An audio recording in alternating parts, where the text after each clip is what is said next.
Travailler son cheval en longue graine est un exercice particulier qui permet au cavalier à pied de guider son cheval avec des très longues rênes, tantôt à main droite, tantôt à main gauche. C'est un exercice qui pourrait se positionner entre le travail à la longe et le travail monté. Et nous sommes aujourd'hui près de Lisieux, aux écuries Hipposea. Nous sommes venus rencontrer Lionel Perbalinck, un ancien cavalier du régiment de cavalerie de la garde républicaine qui s'est spécialisé dans cette pratique.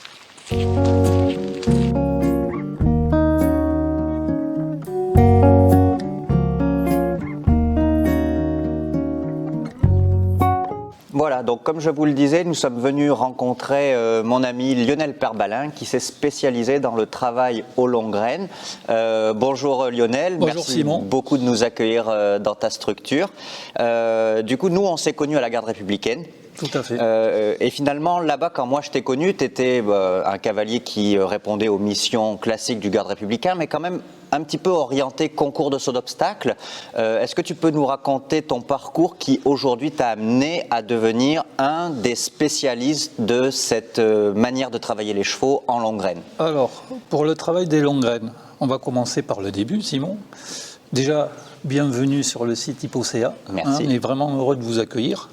Je vais commencer par le commencement. Mon grand-père était dans les haras, au haras de Tarbes. Il était dans la section d'attelage. Donc, pour en parler des longues graines, j'attelais les chevaux avec lui. Donc, on avait des longues graines tout le temps dans les mains. Donc, c'est pour ça que voilà, je me suis orienté. J'ai toujours travaillé avec cet outil-là. D'accord. D'accord. Voilà. Ensuite, comme tu dis, au régiment, on travaillait avec la formation des tandems avec cet outil-là aussi. Et là, je me suis rendu compte que cet outil, vraiment, j'en avais besoin. Et pour moi, c'était le meilleur appui avec le travail monté. D'accord. Qui ressemblait vraiment, pour les problématiques, pour des problèmes coercitifs, à remettre des chevaux, à les refaire fonctionner par rapport aux chevaux comme on voit ici. D'accord, donc c'est vraiment finalement en fait d'une part une expérience familiale au début et puis ensuite au final ton évolution personnelle et sportive de cavalier, de ressenti de cavalier, que tu t'es rendu compte que ça t'apportait du plus et vraiment du plus quand ensuite tu revenais monter sur le cheval. Tout à fait Simon, comme tu dis, quand les chevaux ils arrivent avec une problématique, donc ici c'est un centre de remise en forme, hein, voilà, hein, nous on est venu ici s'installer en Normandie, on a un partenariat ici avec l'écurie Hipposea. D'accord. C'est beaucoup de chevaux avaient des problématiques, donc des problématiques physiques, des problématiques de la tête. Comme on dit, quand la tête ne va pas, le corps ne va pas, ça ne suit pas. Et les chevaux, comme on dit, on ne peut pas les remplir, c'est-à-dire les remplir, je vais faire simple, les rendre beaux et fleuris. C'est ce qu'on recherche, le bien-être animal. Aujourd'hui, les gens s'en rendent compte que des fois, on essaye de trouver des solutions, on est tous pareils, on est un peu dans le doute.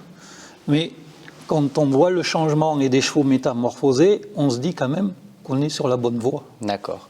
Donc, ouais, pour toi, le travail en longue graine te permet de faire passer des caps ou de régler des soucis qu'on pourrait rencontrer avec un cheval monté et qui pourraient ne pas être réglés si on ne passait pas par le travail en longue graine finalement. Tout à fait Simon, ce que tu dis. Et puis on va aborder plus tard un mot qui est vraiment important, c'est la sécurité.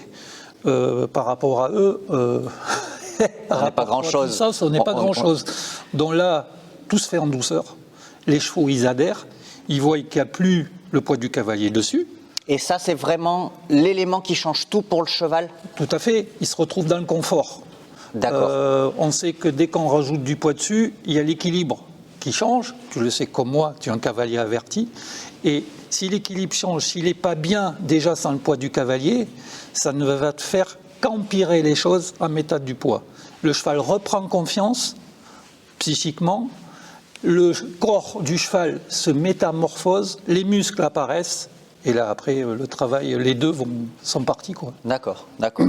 Et donc, du coup, ça rejoint en fait totalement, moi, tu le sais sans doute, ma vision des choses, c'est d'essayer que les chevaux montés soient finalement en liberté surveillée sous le cavalier. Et là, en fait, ce que tu es en train de me décrire, c'est une étape qui serait cruciale puisqu'on rend le cheval en liberté surveillée sans même être dessus, dans le but qu'il soit le plus autonome possible.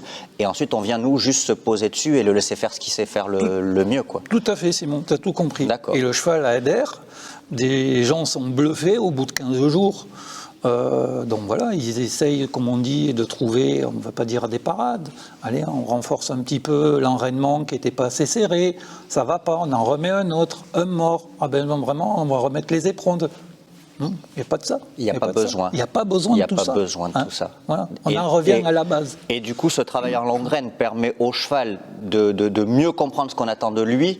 Et est-ce que du coup, on peut même dire au cavalier qui t'a confié le cheval de se rendre compte que son cheval n'avait peut-être pas besoin de la bride, de 2 heures de longe pour le crever avant qu'il soit bien dans sa tête ou décontracté, parce que finalement, c'est du travail en longue graine, c'est montrer au cheval comment mieux se servir de son corps plus facilement peut-être. Et voilà, Simon, tu as tout compris. Il y a une chose que je dis à toutes les personnes qui viennent ici, c'est nous qui nous adaptons à eux, c'est pas eux qui s'adaptent à nous. D'accord. Par rapport, on peut être dans le doute. Moi, des fois, je me pose des questions quand j'ai des poulains qui arrivent ou des chevaux problématiques. J'ai pas honte d'aller chercher le renseignement ailleurs. C'est ça qui fait avancer. Hein ? L'union fait la force. Bien sûr. Et après, le résultat, on démontre après à la fin. Ouais, tout à fait. C'est le but. Et du coup, tu me disais tout à l'heure que finalement, donc toi, tu commençais donc avec ton grand-père, mais qu'au cours de ta carrière, tu as eu tout type de chevaux, des chevaux de sport et même qui ont fait du haut niveau en CSO. Aujourd'hui, tu reçois aussi de temps en temps des chevaux de course. En fait, c'est un travail qui est utile pour tous, quoi. Comme tu dis, Simon, c'est multidiscipline. Un cheval qui soit galopeur, jumper, qui fasse de l'attelage, ça reste un cheval. Il est la même utilité et le fonctionnement, il reste pareil. Après, c'est des groupes musculaires, tu le sais comme moi, qui travaillent différemment. Ici, j'ai tout type de chevaux. J'ai des chevaux qui arrivent pour du pré-entraînement, j'ai des chevaux de jumping, j'ai des chevaux de concours complet, j'ai des chevaux d'attelage. On les reprend toujours avec les longues graines. Voilà. Même un pur sang qui court à 60 à l'heure, qui est, ben voilà, c'est pas du tout pareil. Hein. Ouais, bien sûr, voilà. Bien sûr. Et on s'adapte. Je reviens à ce que j'ai dit. On s'adapte à eux. Voilà. Ils nous le font comprendre au bout d'1 ou 2 jours. Et le cheval, il adhère tout de suite. Voilà. D'accord, d'accord. Et donc, du coup, c'est vraiment quelque chose que toi, tu conseillerais à tout le monde et pour tout type de chevaux, mais sans nul doute, avec quoi comme...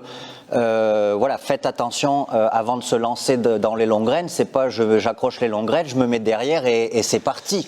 Quel est, comment dire, le fait après les étapes. Et c'est comme tout. Bon, idéalement, il faut se faire encadrer par un professionnel et pas partir comme ça bien en tête. Mais la première règle, c'est pour toi dans cette volonté de sécurité, ça serait de faire attention à quoi en gros? Alors la sécurité, déjà, il faut faire attention à soi. Je crois que déjà oui, le rapport poids-puissance, ben, il est démesuré. On a un animal qui fait 700 kg. Nous, on est au bout, on en fait 70. Donc, s'il n'est pas confiance envers nous, s'il ne veut pas travailler, il faut que ça soit notre copain. D'accord. Hein, il faut que ce soit notre camarade de travail. On y va, on va travailler les deux ensemble en confiance. Par contre, moi, je vois beaucoup de gens qui arrivent ici ou avec des chevaux qui sont, on va dire, fâchés. Hein, et ils ne sont pas fâchés. Ils sont fâchés parce que le mode de leur fonctionnement et comment on les travaille, ça ne leur convient pas. C'est tout. On s'adapte à chaque cheval. Chaque cheval est différent. Là, j'ai des 3 ans qui rentrent. Pour le débourrage, c'est autre chose. C'est une autre approche. Je vais prendre notre cheval avec une problématique. On regarde, à force, comme on dit, on se fait l'œil. Et après, ça vient avec le métier. Comme on dit, ça ne peut pas remplacer les diplômes. Ouais. D'accord. Bon. Et alors du coup, avant que tu nous montres ces étapes-là et puis ton savoir-faire, je voulais profiter d'un message que m'a envoyé un de mes copains quand il a vu que je venais chez toi. Et il me dit, moi j'aime beaucoup le travail en longue graine parce que c'est avec la longe, mais quand même plus les longues graines, le seul moment où on est à pied d'égalité avec les chevaux parce qu'on est nous aussi à pied et du coup on n'a pas potentiellement ce petit sentiment de supériorité qu'on pourrait avoir malheureusement quand on est à cheval, que ça va pas, donc on rajoute la bride, on rajoute le ci, on rajoute le ça, et on a ce sentiment un petit peu de maîtriser l'animal. Il me dit quand tu es à pied en longue graine derrière ton cheval, bah, tu te sens tout petit.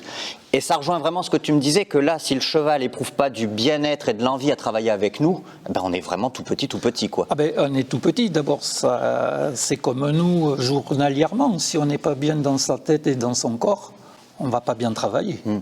Bon, là, c'est un animal, c'est différent. L'approche est différente, mais il faut penser comme ça. Hein. C'est pas faire de la psychologie, mais il faut vraiment que beaucoup de gens se posent ces questions-là. Oui, j'adore cette notion-là parce que on parle beaucoup de bien-être animal aujourd'hui, et je trouve que c'est très important.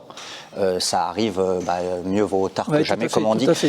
Mais d'un autre côté, on peut parfois être tenté de basculer dans le monde des bisounours. Et c'est vrai que là, la ligne est parfois un petit peu mince.